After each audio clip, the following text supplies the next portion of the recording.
Η υγεία στο μικροσκόπιο από τη Σοφία Στριγκάρη, ιατρό βιοπαθολόγο, διδάκτορ Πανεπιστημίου Αθηνών, συνεργάτης της Medicine. Η ουρολίμωξη στις γυναίκες.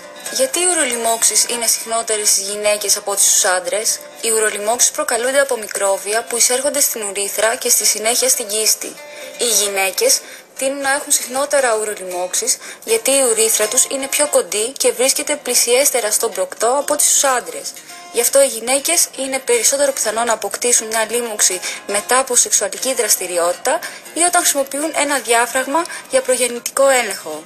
Η εμεινόπαυση αυξάνει επίσης τον κίνδυνο για ουρολίμωξη.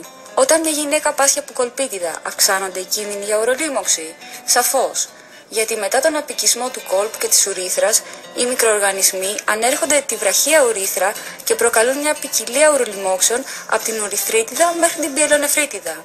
Χρειάζεται θεραπεία και ορατικός σύντροφος τότε?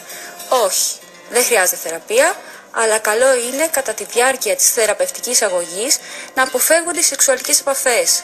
Αξίζει να σημειωθεί εδώ πως αν το αίτιο της ουρολίμωξης είναι κάποιο σεξουαλικός μεταδιδόμενο μικρόβιο, όπως τα χλαμίδια ή ο γονόκοκκος, τότε πρέπει να λάβει οπωσδήποτε θεραπεία ο σύντροφος, μιας και κατά πάσα πιθανότητα αυτός είναι και ο φορέας του μικροβίου αυτού. Η ουρολίμωξη κατά την κοίηση. 1 στις 5 γυναίκες στην εγκυμοσύνη πάσχουν από ουρολίμωξη. Αυτό εν μέρει οφείλεται στα υψηλά επίπεδα των ορμονών που υπάρχουν στον οργανισμό κατά τη διάρκεια της εγκυμοσύνης.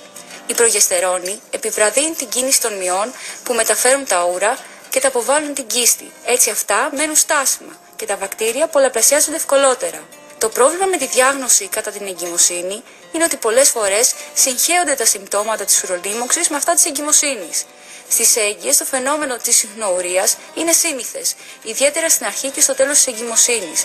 Γι' αυτό είναι πολύ σημαντικό κατά την επίσκεψη στον μικροβιολόγο για τον προγεννητικό έλεγχο να γίνεται και συλλογή ούρων για την εξέτασή τους.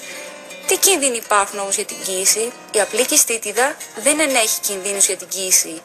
Αν όμως τα μικρόβια προχωρήσουν στους ουρητήρες και από εκεί στα νεφρά, προκαλώντας λίμωξη, αυτό ενέχει τον κίνδυνο του πρόωρου τοκετού, γι' αυτό είναι σημαντική η πρόωρη αντιμετώπιση. Η διάγνωση των ουρολιμώξεων γίνεται με ειδικές εξετάσεις ούρων στον μικροβιολόγο γιατρό. Είναι πολύ σημαντικό να έχει προηγηθεί σωστός καθαρισμός της περιοχής και να έχει γίνει ορθή συλλογή ούρων.